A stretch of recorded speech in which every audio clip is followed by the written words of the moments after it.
Talk about Sophie Cunningham making some comments about WNBA fans, what she believes fans may not have right about WNBA players, and how a lot of fans feel about, I would assume, hard plays, aggressive plays.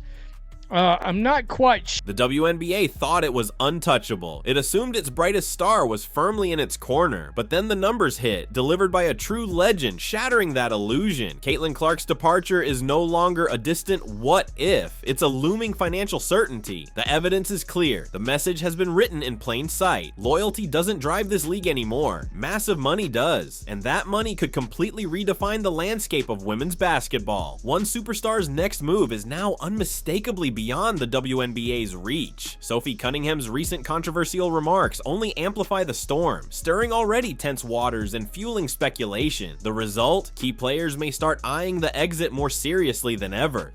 Last year had volunteered to join the Fever as Caitlin Clark's enforcer.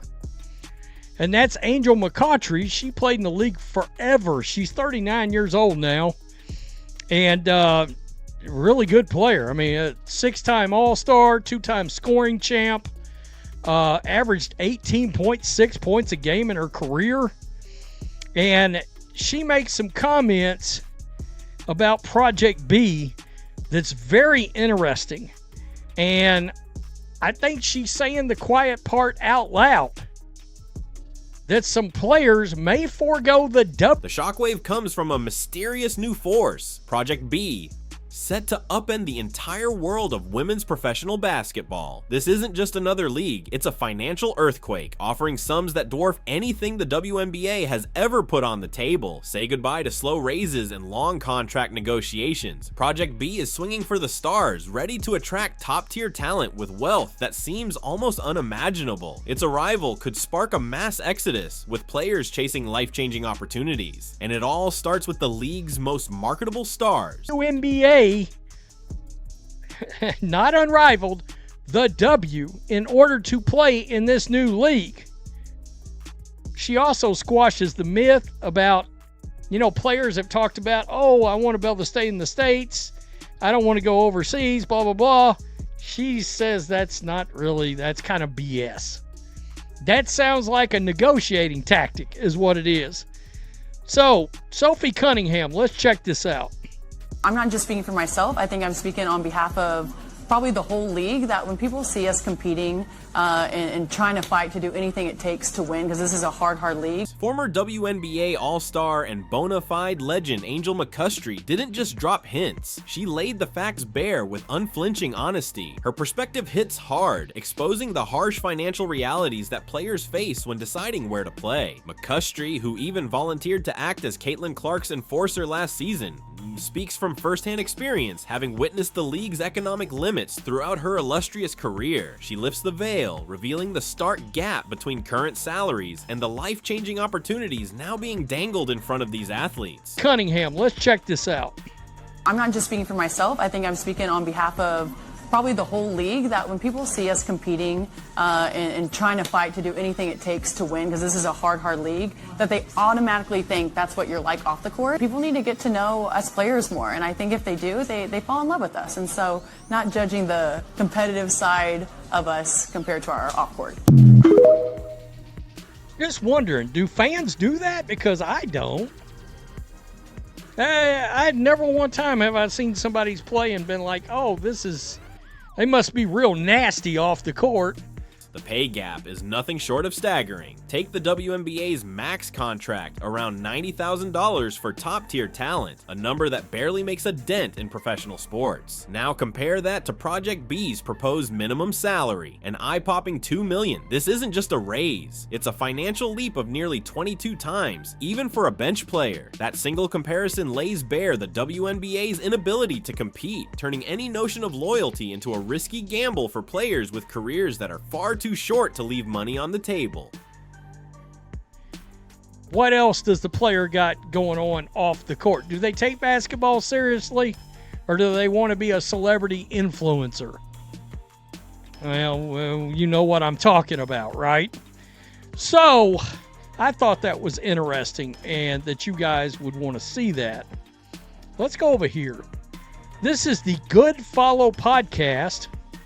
Hell, go subscribe. It looks like it's relatively new. The lady on the left is Angel McCoughtry. Like I said, we're talking about a real force in the league. 5-time All-Star, 2 times.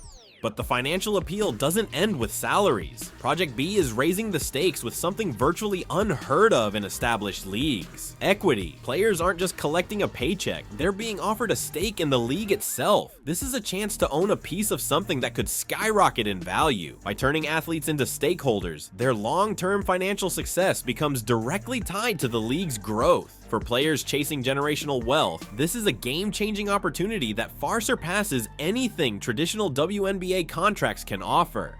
And how that's going to, she gives you a perspective of how players are going to look at this money, and you can tell from her reaction, it's like, whoa, that's a whole different level of cash we're talking about. The max was $90,000.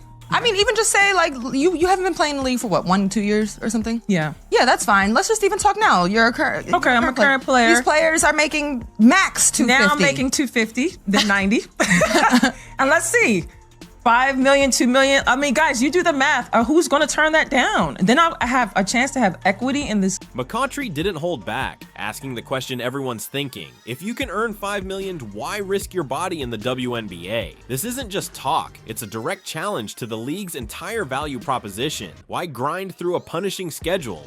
Endure the physical toll and settle for comparatively modest pay when an alternative promises massive financial security. Her blunt truth forces every WNBA player, especially the ones with star power that moves markets, to rethink their priorities. Then 90. And let's see, $5 million, $2 million. I mean, guys, you do the math. Who's going to turn that down? Then I'll have a chance to have equity in this league, and this league could possibly grow. I mean, Project B, aka Project B. Let's get it. Yeah. You know, feels like common sense almost. It feels like it is common sense. I mean, honestly, I see a lot of girls. If you're going to get paid $5 million, why put your body through playing in the WNBA? Well, is that that's what I see coming? Well, here's the another aspect of this too. I thought the whole trend and point of some of these new leagues popping up was that the trend was going, players wanted to stay home in the U.S. And so that's an advantage that Adding fuel to the fire, McCry completely dismantles the long-standing myth that WNBA players always choose to stay in the US. For years, the story has been that players value being close to home, making leagues like Unrivaled appealing. But McCry calls it out for what it really is, a negotiating ploy. This preference is largely a convenient story that conveniently ignores the pull of life-changing money. The reality? Players are willing to travel anywhere and go wherever the payout is right. You're fixing to see a lot of surprising names, I have a feeling, sign up for this league because they think the W is going to $850 or $1 million. Okay, well, what do you think they would pay A'ja Wilson? $8 million, $10 million a year, so 8 to 10 times more than they're paying now. Caitlin Clark, $15 million, $20 million, $25 million. I mean, I don't know. People seem to get offended when I bring that. Why? McCoughtry speaks from personal experience, recalling her best moments overseas in cities like Istanbul, Turkey. She paints a vivid picture of a life filled with amazing food, rich culture, and legendary parties that stretch into the early hours, followed by leisurely breakfasts on off days. This isn't a sacrifice, it's a lifestyle upgrade. The idea of playing in Europe, Asia, or even Africa, combining travel, high-level basketball, and massive pay, is framed not as a compromise, but as an extraordinary opportunity. Her perspective completely reframes the overseas option, challenging the long-held narrative promoted by some WNBA players and league officials. The notion that players prioritize staying home is exposed as a convenient fiction. As McCoughtry makes clear, the financial stakes change everything. It's no longer about location, it's about how much you get paid. The WNBA's supposed leverage, built on geographic preference, evaporates in the face of Project B's staggering financial power. The disparity isn't just between the WNBA and Project B, it also dwarfs domestic alternatives like Unrivaled, which offers roughly $250,000 per player. Project B's minimum $2 million salary is nearly 9 times that amount, meaning a single year with Project B could match 9 seasons in Unrivaled or multiple WNBA max contracts. The scale of Project B's investment signals a true game changer. Even a bench player can command $2 million, leaving superstars with earning potential that's almost unimaginable. The WNBA's pay structure, and potentially its very survival, is at stake. If top talent can secure these deals elsewhere, who will fill the rosters? Without swift, dramatic change, the league risks being hollowed out, stripped of the players and excitement that attract fans. Now consider the true power players. If an average player can earn $2 million, stars could reach unprecedented figures. McCutchery speculates that a star like Aja Wilson could command $8 million or even $10 million per year from Project B. That's 8 to 10 times her current WNBA salary, creating a compelling moral and financial imperative for players and agents alike to reconsider their paths. And then there's Caitlin Clark, the biggest name in women's basketball, a transcendent talent whose presence has energized the WNBA.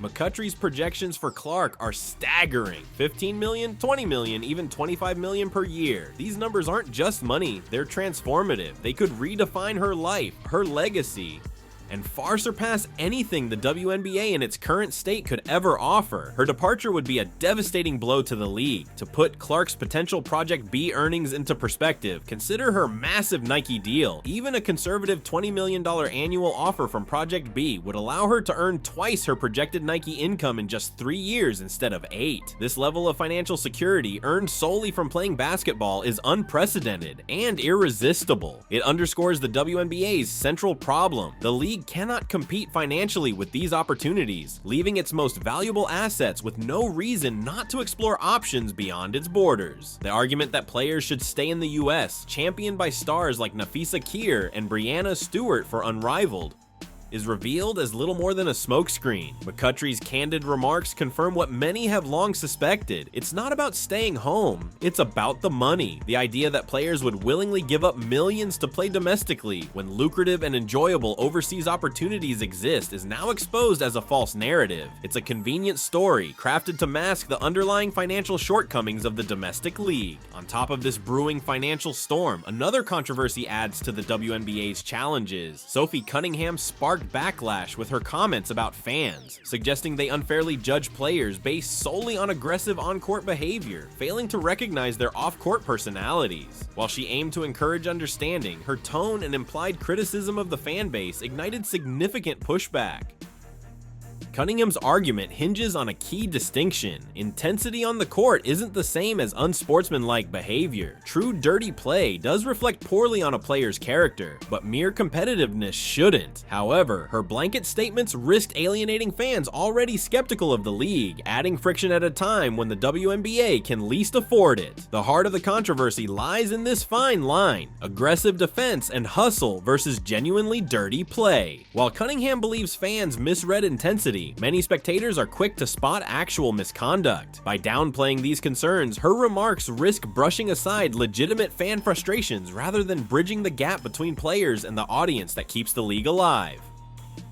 His growing divide between how players see themselves and how the public perceives them only deepens the WNBA's image problems, pushing potential fans away. Combine that with the astronomical financial lure of Project B, the collapse of the stay-home narrative, and the internal tension exposed by player-fan controversies, and you have a perfect storm. In this environment, leaving the WNBA for unprecedented wealth isn't just an option, it's the obvious choice for athletes, especially those with the star power to command top-tier contracts. The league now faces battles on multiple fronts, with its most valuable players increasingly eyeing opportunities elsewhere. The WNBA is staring down an existential threat unlike anything it has faced before. Can it adapt, dramatically improve player compensation, signs, and repair internal rifts to retain its brightest stars? Or will the lure of multi-million-dollar contracts and the chance to play globally prove irresistible, triggering a mass exodus that could leave the league a shadow of its former self? The potential departure of stars like Caitlin Clark, driven by financial realities that are impossible to ignore, isn't merely a possibility anymore. It's a near certainty. The numbers speak for themselves, and they are poised to reshape the future of women's basketball forever.